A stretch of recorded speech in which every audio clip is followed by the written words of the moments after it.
Parents secretly used my credit card to book a $15,000 Europe trip for my golden child sister. So, I reported it as fraud, causing a huge family drama that made me go no contact. I never thought I'd be writing a post like this, but here I am, still in shock and disbelief over what my parents have done.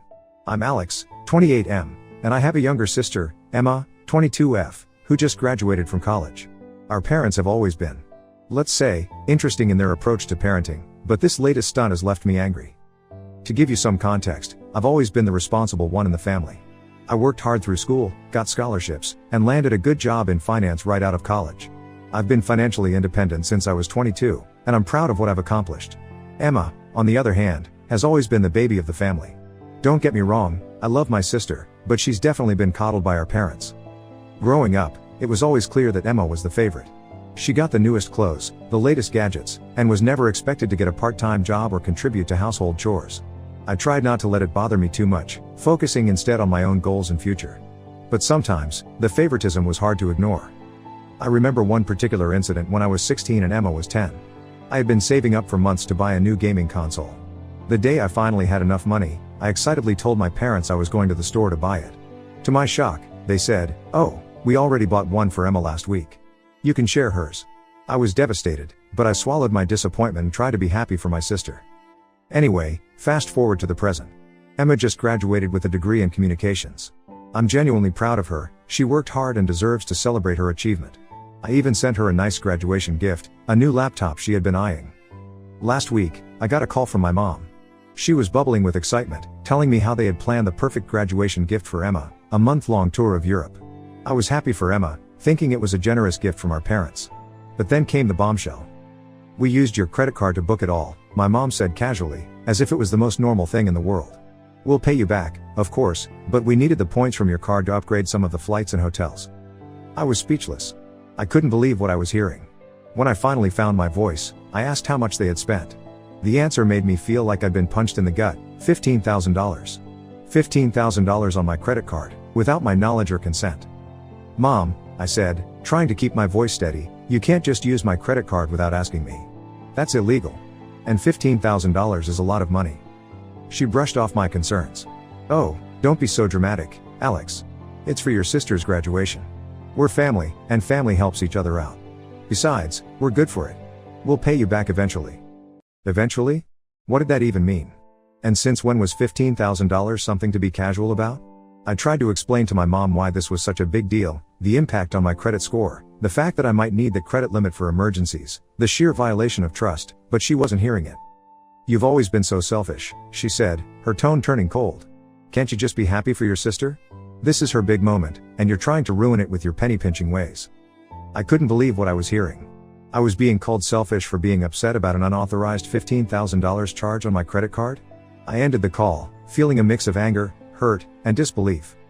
Over the next few days, I tried to talk to my dad, hoping he might be more reasonable. But he echoed my mom's sentiments, telling me I was overreacting and that I should be more supportive of my sister.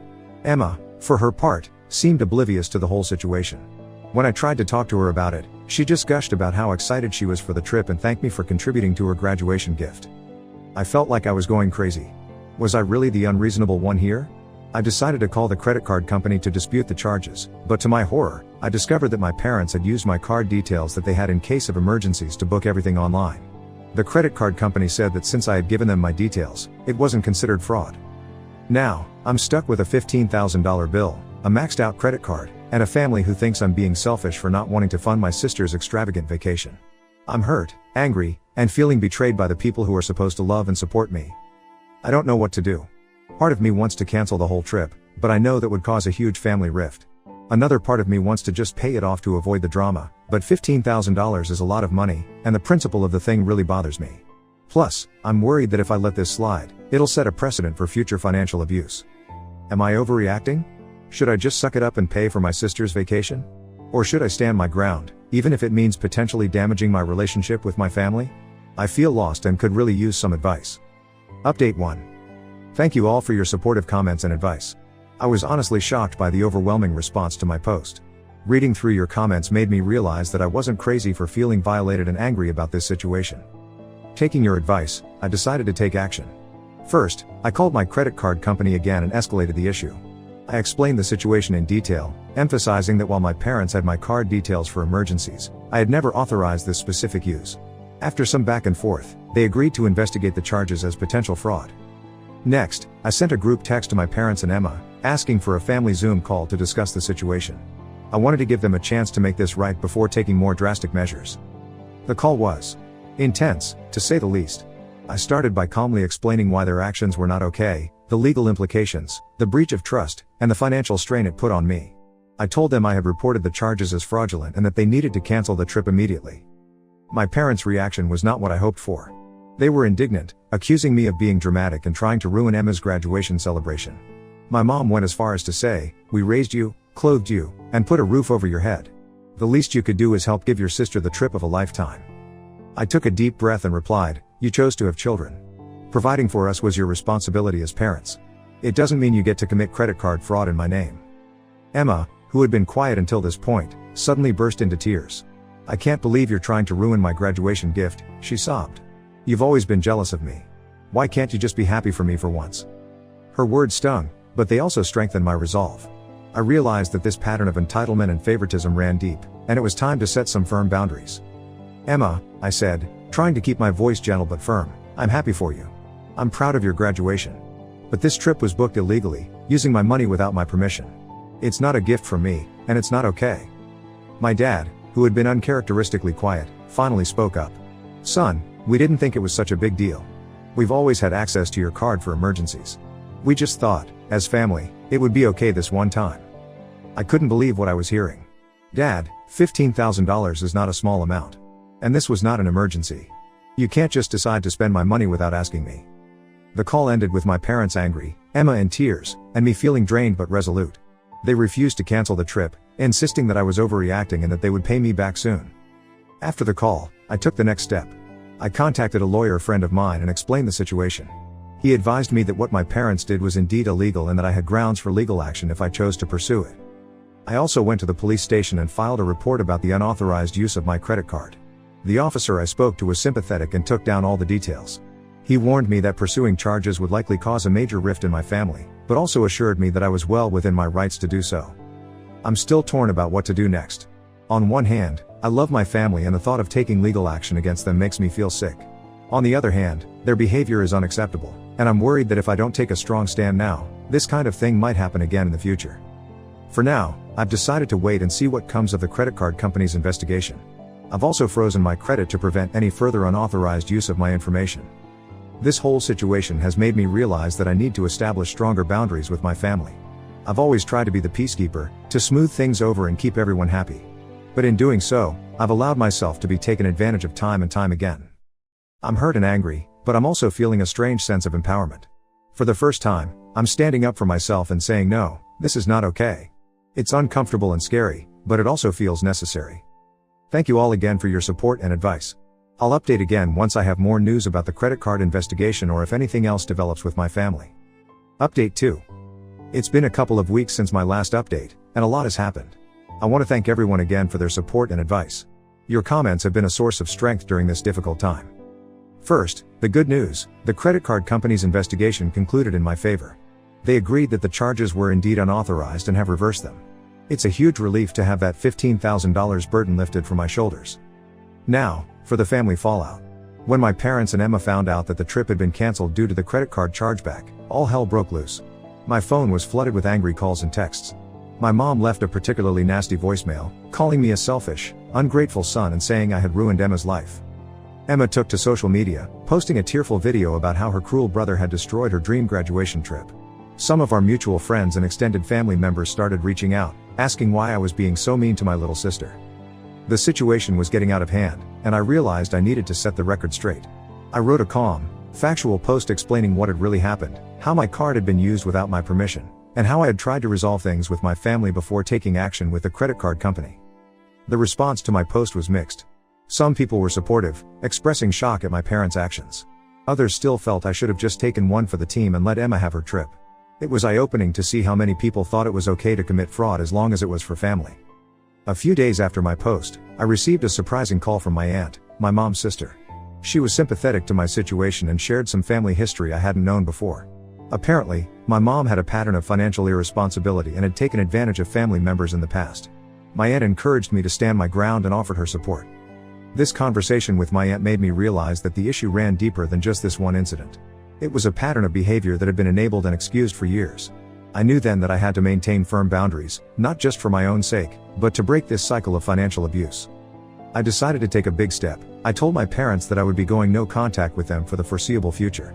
I explained that I needed time to process what had happened and that I couldn't trust them right now. I also told Emma that while I loved her and was proud of her achievements, I needed some space from her as well. Their reactions were predictably negative. My parents accused me of tearing the family apart. Emma cried and said I was punishing her for something that wasn't her fault. It was hard, but I stood firm in my decision. In the midst of all this family drama, I've been focusing on protecting myself from future financial abuse. I've changed all my passwords, closed the credit card my parents had access to, and opened a new one at a different bank. I've also started seeing a therapist to work through my feelings about the situation and to develop healthier boundaries. One unexpected positive outcome of this whole ordeal is that it's brought me closer to my aunt and a couple of cousins who reached out to offer support. It's nice to know that not everyone in my family thinks what my parents did was okay. As for Emma's graduation trip, I heard through the family grapevine that my parents still thinking of sending her somewhere. Part of me feels guilty about her missing out on the Europe trip, but I keep reminding myself that it wasn't my responsibility to provide that for her. I'm still struggling with feelings of guilt and doubt. There are moments when I wonder if I did the right thing, if I was too harsh. But then I remember the violation I felt when I discovered what they had done, and I know I made the right choice in standing up for myself. This experience has been a harsh wake-up call, but it's also been an important lesson in self-respect and setting boundaries. I'm learning that it's okay to say no, even to family, and that love shouldn't come with a price tag. Thank you all again for your support. I'll update if there are any significant developments, but for now, I'm focusing on healing and moving forward. Update 3.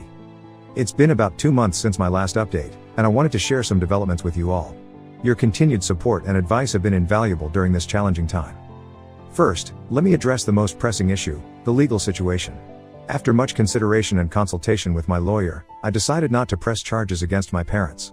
This decision wasn't easy, and I know many of you advised me to take legal action. However, my lawyer pointed out that since the credit card company had reversed the charges, pursuing a criminal case would be complicated and potentially costly, with no guarantee of success. Instead, we've sent a formal cease and desist letter to my parents, warning them that any future attempts to use my financial information will result in immediate legal action. Now, onto the family situation. The no-contact period with my parents and Emma has been both challenging and enlightening. It's given me time to reflect on our family dynamics and to work on myself. I've been consistently attending therapy, which has been incredibly helpful in processing my emotions and developing healthier boundaries. About a month into the no-contact period, I received an unexpected email from Emma.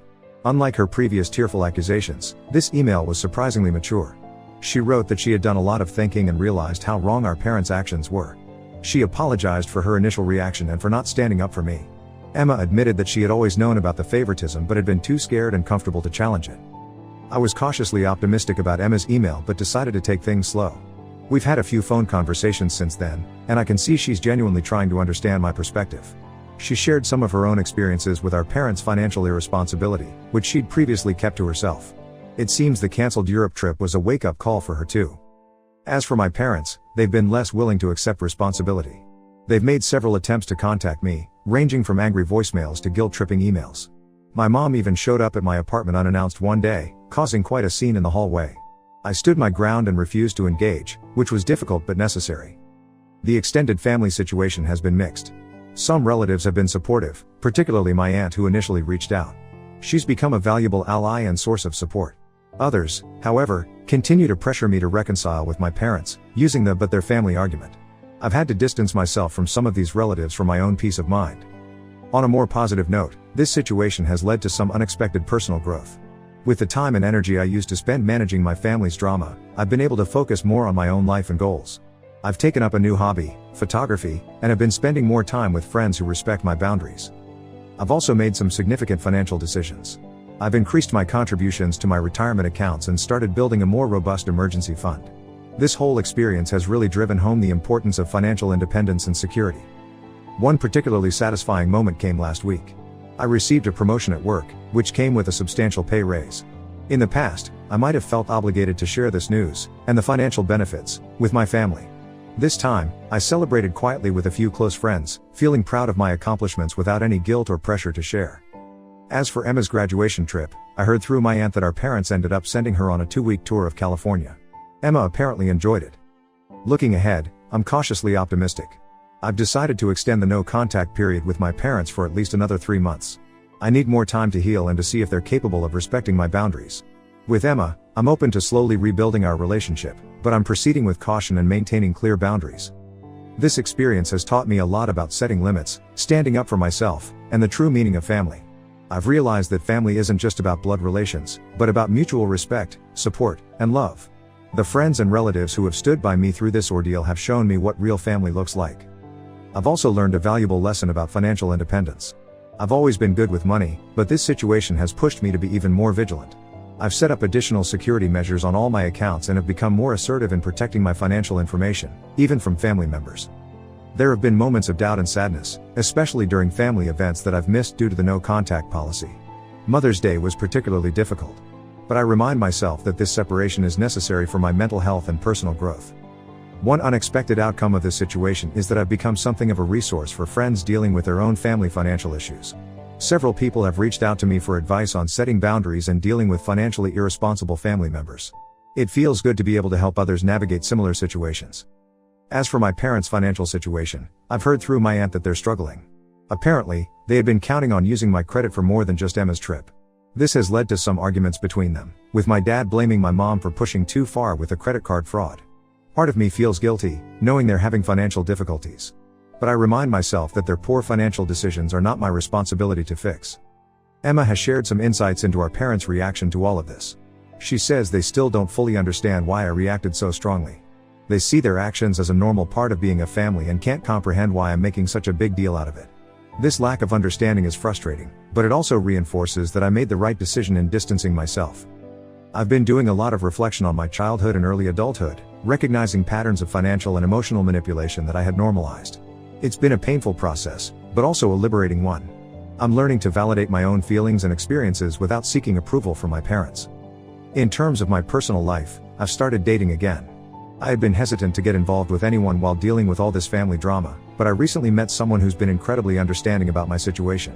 It's early days, but it feels good to be building a connection with someone who respects my boundaries and values. I'm also considering making some big life changes. I've always wanted to pursue a master's degree, but I put it off, partly due to concerns about how it would impact my ability to help my family financially. Now, I'm seriously looking into programs and considering taking the plunge. It feels empowering to be making decisions based solely on what's best for me and my future. As I write this update, I'm struck by how much has changed in just a few months. The initial shock and anger have faded, replaced by a sense of calm determination. I'm no longer just reacting to my family's actions, I'm proactively shaping the life I want for myself. To those of you who might be dealing with similar family issues, I want to say, it gets better. Setting boundaries is hard, and there may be backlash, but stay strong. You have the right to protect yourself, your finances, and your mental health. Thank you all again for your support throughout this journey. Your advice and encouragement have been a lifeline. I'm not sure what the future holds for my relationship with my parents and sister, but I know that whatever happens, I'll be okay. I'm stronger now, more sure of myself, and ready to face whatever comes next. I'll update again if there are any significant developments, but for now, I'm focused on moving forward and building the life I want, surrounded by people who respect and support me. Here's to new beginnings and hard-earned wisdom. Update 4. It's been 6 months since my last update, and I felt it was time to share the latest developments with all of you who have been so supportive throughout this journey. First, the biggest news: I've been accepted into a master's program in a city about 3 hours away from where I currently live. It's a 2-year program in financial technology, which aligns perfectly with my career goals. I start this fall, and I'm equal parts excited and nervous about this new chapter in my life. The decision to pursue this degree was not easy. It means leaving my job, moving to a new city, and taking on some student loans. But it also means investing in myself and my future in a way I've always wanted to. I realized that I had been holding myself back, always considering how my decisions would impact my family. Now, I'm making choices based on what's best for me, and it feels incredibly liberating. As for my family situation, things have evolved in ways I didn't expect. The no-contact period with my parents officially ended 2 months ago. I agreed to a family therapy session, mediated by a professional therapist. It was intense. My parents came in defensive, still insisting that they had done nothing wrong. But as the session progressed, some surprising truths came to light. It turns out my dad had lost a significant amount of money in a bad investment, which he had hidden from everyone, including my mom. They had been secretly struggling financially for months and saw my credit card as a way to maintain appearances. This revelation led to a lot of tears and recriminations. My mom felt betrayed by my dad's secrecy, my dad felt ashamed of his poor financial decisions, and both of them finally seemed to understand the gravity of what they had done to me. While this explanation doesn't excuse their actions, it did help me understand the desperation that led to their poor choices. The therapist helped us work through some of these issues, and for the first time, I heard genuine apologies from both of my parents. We've agreed to continue family therapy sessions monthly. It's a slow process, and I'm still maintaining firm boundaries, but I feel cautiously optimistic about rebuilding our relationship on healthier terms. Emma has continued to show growth and maturity. She's taken steps to become financially independent, including getting a full-time job and moving into her own apartment. We've been talking more regularly, and I feel like I'm getting to know my sister as an adult for the first time. She's even asked for advice on budgeting and saving, which feels like a significant step forward in our relationship. On the personal front, the relationship I mentioned in my last update has grown into something special. Sarah has been incredibly supportive of my decision to go back to school, even though it means we'll be doing long distance for a while. Her own experiences with setting boundaries with family have made her a valuable source of support and understanding. Financially, I'm in a good place. The promotion I received has allowed me to save up a significant amount for my move and to help offset some of the costs of grad school. I've also become much more assertive about protecting my financial information. I recently had to shut down an attempt by a distant relative to guilt me into co-signing a loan. It wasn't easy, but I stood my ground, and it felt good to enforce my boundaries. As I prepare for this new chapter in my life, I've been reflecting on how much has changed since that first shocking phone call from my mom about the credit card charges. The pain and anger I felt then have largely subsided, replaced by a sense of empowerment and self-assurance I never knew I had. I've learned so much through this experience. I've learned the importance of setting and maintaining boundaries, especially, with family. I've learned that it's okay to prioritize my own well-being and future. And I've learned that true family, whether related by blood or by choice, supports your growth and respects your boundaries. To everyone who's followed my story and offered support and advice along the way, thank you. Your words have been a source of strength and clarity during some very difficult times. To those who might be going through similar family struggles, know that it's possible to come out the other side stronger and wiser. As I pack up my apartment and prepare for this new adventure, I feel a sense of excitement and possibility that I haven't felt in years. I'm proud of how far I've come, and I'm looking forward to what the future holds. I may not update again for a while as I'll be busy with my move and starting school, but I'll always be grateful for the support I've received here. Here's to new beginnings, hard-earned wisdom, and the courage to create the life we want for ourselves.